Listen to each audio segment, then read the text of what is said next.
Hey there everyone, it's Joe from Ainslie's Gold Silver Standard Insights, brought to you by goldsilverstandard.com and ainslieBullion.com.au. Today's topic is responsible custody of customer assets versus FTX. That's posted on the Ainslie website. I'll put a link below for you to follow along. And of course, we have Chris Tipper here to break down and discuss it. And joining Chris today is Ainslie team member Josh Lang. So, gentlemen, over to you. Thanks, Joe. Well, I don't know where to begin. We've had quite a crazy weekend with probably the largest event that's happened in the crypto market for a very long time, and not a good one.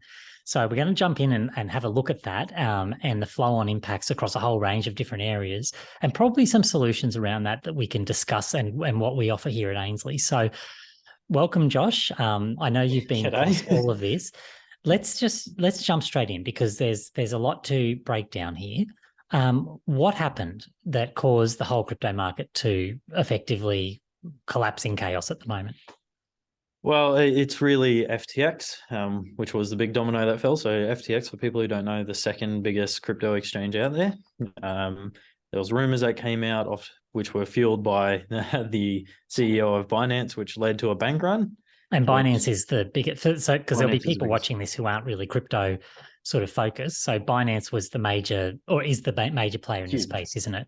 Yeah, Binance is huge and fired off a few tweets, which led to a bit of fear, which trailed on to people wanting to withdraw from FTX. And what it revealed was that FTX was insolvent, which is just blows my mind. FTX fully regulated and toppled. Crazy, blows my mind.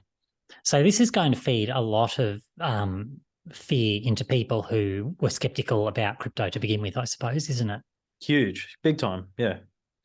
So you've got people who are probably not entirely sure that crypto was an area that they should be investing in, who then will be going, oh, see, we told you so. But this isn't actually about crypto itself, is it? There wasn't a hack, there wasn't anything like that. What was this really about? I think, and what it is it comes down to crypto custody. So I'm going to do my best, obviously, to try and make this as little shilly as possible, but I do want to explain how Ainslie handles this as well, because obviously we got the crypto side as well. Mm-hmm. And I want to point out the clear differences between what happened with FTX compared to what we do, which I'd argue is properly. So just to cover that, anything that's connected to the internet is a hot wallet and prone to hack risk. Chris, you mentioned this isn't a hack risk, but it is a custody risk. So what happened was, I suppose FTX were playing with customer funds. They weren't doing what they were meant to do by their own terms of trade. And it's happened before. I mean, this isn't the first time a crypto exchange has led to funds being lost. So this one wasn't hacking, but to name a few incidents that have happened in the past, 2016, Bitfinex, 120,000 Bitcoin stolen in a hack. There was an exchange called QCX back in 2018, 26,000 Bitcoin stolen. 2019, Binance, 7,000 Bitcoin stolen. 2020, Altspit, over 6,000 Bitcoin stolen, 23,000 ETH. And even recently, another one on Binance, over $500 million of BNB stolen. And of course, just last week, FTX, and we don't even know how much money is lost there, but it's safe to say it's a lot. But I suppose the problem was that it's not even a hack. It was just sheer either negligence or malice. So there's a saying in the crypto space, not your keys, not your crypto. And I suppose in the metal space, which we're also familiar with, it's like if you don't hold it, you don't own it. Now there's practical issues with holding something physical like crypto. There's practical issues with holding something physical like gold and silver. So can you maybe talk a little bit about that angle of what's gone on here? Yeah. So what I want to say is the solution is to ensure that you never lose your crypto. The first step would be right now probably taking your funds off the exchange. There's clearly some problem with crypto exchanges that they're getting a bit too comfortable with blurring the lines between customer funds and what their own funds are. So just take it off. In terms of Ainslie, I think we provide quite a good solution. We provide of custodial service or fully with fully managed cryptocurrency purchases and even cold storage wallets as well. So can you just explain what that means? Because when people hear that concept of cold storage, some of these exchanges were saying they had cold storage, but then you see, numbers being put up or wallet addresses being put up, and you can see funds moving around. Like, that doesn't seem very cold. Yeah, when they do say cold storage, what they actually have is a solution, one of them called Fireblocks. I know FTX used, where it's a cold wallet solution, but what it effectively is a very complex multi-sig wallet that's still actually hot. Right. So they're actually still able to move things away, move them around as if it's a hot wallet, even though the custody of it is, between multiple parties and needs a sign off with someone else as well. Whereas with Ainslie, when we do you a cold wallet, that's your cold wallet. We don't touch it. We don't have a key to it. We can't access it. It's all with you. And it's not software at all, is it? No. I mean, in some respect, it's on an offline computer using effectively source code to produce a wallet on the network. But it's completely offline, printed in front of you, just so you have full assurance that there's not another party out there with a copy. You will literally see it produced in front of you, comes out of the printer. There you go. It's all yours. We also give you a backup on a USB as well. Right. So there's a trust element when you're dealing with some of these exchanges, and I suppose that it became really abundantly clear. And when, in hindsight, we look at the people who are running these exchanges, so when you actually looked at the CEO of FTX and the Alameda or whatever, how you pronounce the name of that research firm, when you look at it, you go, what? These are young men and women who don't necessarily look like they've got a lot of experience in the space. It does come down to being able to trust someone, doesn't it?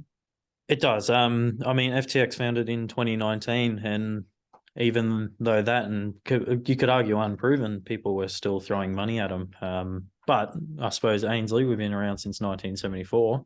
Our bread and butter is custody. That's what we do with gold and silver, and we're able to bring those same principles over to the crypto world as well. So we also have storage accounts for crypto, where just like a cold wallet, we produce single wallets for customers.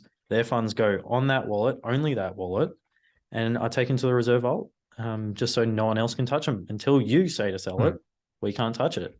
So there's none of this like they're talking about there with potentially back doors, and there were things that people could move funds around. This is on a literal piece of paper, physical wallet, isn't it? Physical wallet, fully separated. So it's not like an unallocated sort of design, sort of like all these exchanges are doing, where it's, here's our cold storage balance, you just have a piece of that pie.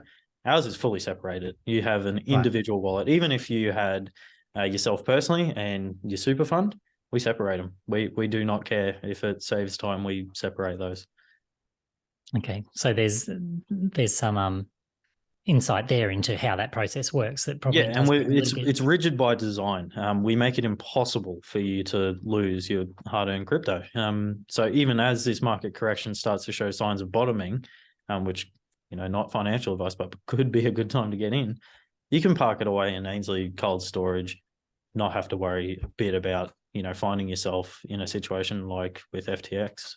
And I suppose that's when you said about the 50 years thing, there's a difference of someone who's been around doing that for 50 years and someone who's just emerged in the space and is questionable. Just growing way too quickly. Yeah, you can unfortunately see how it got there, but So the logical pivot from here, and obviously it's something we've been talking about a lot in the office because, the cryptos, it's a massive story. It's impacted everyone.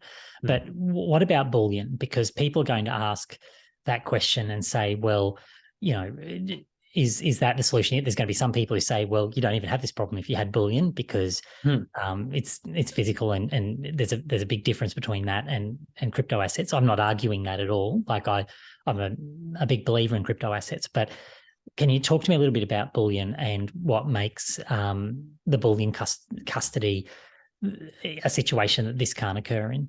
Yeah, I think the biggest question everyone should be asking themselves at this point in time after that happened is just generally custody of your assets.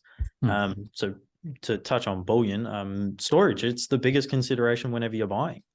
Storing gold can be easy and affordable, but there are a lot of options, which I suppose I'll jump into. Ultimately, storage is a personal preference, I want to say, but there's a few key things that people got to remember as well. Silver, really heavy and bulky, meaning you need to have a lot of space and a good back. Gold is very valuable and tiny, which means it's very important to make sure someone can't just pick up a small box full of $1 million, really. And you also need to think of how easy it is come the time you want to sell it, how you can move it. So main three options I want to say I see most people do is you're either storing it at home, however you do that, if it's under the driveway, under the bed, up to you. Ainslie storage account or secure vault storage like Reserve Vault or the Melbourne Vault. So I'm supposed to touch a few more on those three key things. At home is probably the most popular choice we see for at least people coming in store. So you, like I said, you can store that how you wish. Just remember that bullion coins have to be stored at an independent, secure location for self-managed super funds, for coins specifically, not bars. People often, like I said, choose to store it at home because it upholds that original ultimate goal that most bullion investors have, which is to have full, complete control of their financial assets. So the second one I was talking about, the Ainslie storage accounts, are a nice middle ground for most people as well. There's two options to securely store with Ainslie. You got allocated, where you get to choose which bars you store with us, and they're held at Reserve Vault or Melbourne Vault at an annual charge based on what you have, or unallocated storage, where you buy into a pool of gold and silver bars that we hold, and you receive a certificate of ownership, and that service actually has no storage cost involved. So bullion storage, like I said, a hassle for most people, especially silver buyers. I'm sure you all know. But Ainslie's storage accounts are pretty perfect for those people who want physical metals, but sort of don't want to think about the logistical side of owning those assets. And I suppose the last one, as well as secure storage, Reserve Vault and the Melbourne Vault, ideal for people who want full control of their assets while having maximum security. So obviously a lot safer than at home, but you still can actually go down and grab those assets yourself. So it's important to consider this, obviously, in a non-government backed facility as well, post-Cyprus. I'll stop there. So the Melbourne Vault and Reserve Vault offer full custodial services that see them also manage it, provide insurance and regular inventory reports as well if you want. So please give them a call if you're wanting to go down that path as well. And I'd just like to say, I think sort of that wraps it up quite nicely, that you can't think that, oh, well, I'm in bullion, so I don't have to think about custody, because you storing it at home is a custody solution. It is. Like it's the same issue as in a crypto wallet. If you put that onto your phone, then you're custodying it yourself, and you therefore are responsible for that security. So if we can't necessarily trust exchanges, which have proven to be the case with the crypto angle, you really do need to take this into consideration. You need to be thinking about where you buy and where you store. Yeah, I want to say there's an inherent relationship between the ease of the custody and the security of the custody, and particularly for crypto, especially at the moment, Ainslie Crypto Storage is a great blend between those two worlds. Yep. No, and it's a very tricky one to get right, and I agree. It's been done really well with those independent paper wallets, where it makes it an unhackable wallet because it's not connected to the internet. There's none of that going on, and also the trust that's necessary so that you're not in a situation where it wasn't a hack in this case. There might have been hacking involved later, but with the FTX scenario, it wasn't about a hack. It was about trusting an entity that we really shouldn't have been trusting if you were involved in that space. Bad practices, no history, all that sort of thing. So also, I suppose, with the hack point, I'll say that the cold storage wallets that we produce, because they're offline, they're the bee's knees of storage for crypto, just unhackable. Yep. No, that's great. Well, thank you for all of that today, Josh. It's a really difficult time for people who in some of these assets, because it has wide-reaching impacts to lots of people and what they're doing. So we really feel for them, and hopefully some of this information gives people a place to go forward. If they weren't impacted, well, maybe everyone needs to take a look and think, hang on, what am I doing? Who am I dealing with? Where am I storing my stuff? to really increase that level of security around it, because situations like this really come to a head and really show why it's important. Yeah, I think the question to leave everyone with is asking yourself if you're satisfied with the custody solution you have, and if you think who's holding it is responsible. That's great. A great spot to end on. Well, thank you very much again, Josh, and we'll talk to you again next week. Pleasure, mate. Thanks, Chris. Well, thanks so much, Josh, for joining us. And Chris, I'll see you on the next one. And for the audience, head over to the Discord channel. That's discord.gg/gold.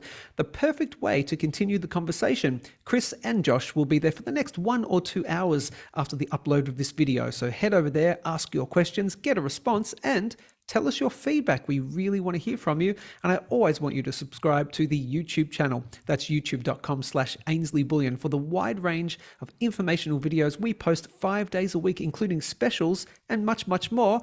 And while you're on the internet, head over to goldsilverstandard.com, because that's bringing gold and silver into the digital world. As we say here at the end, balance your wealth in an unbalanced world. Take care, and we'll see you next time.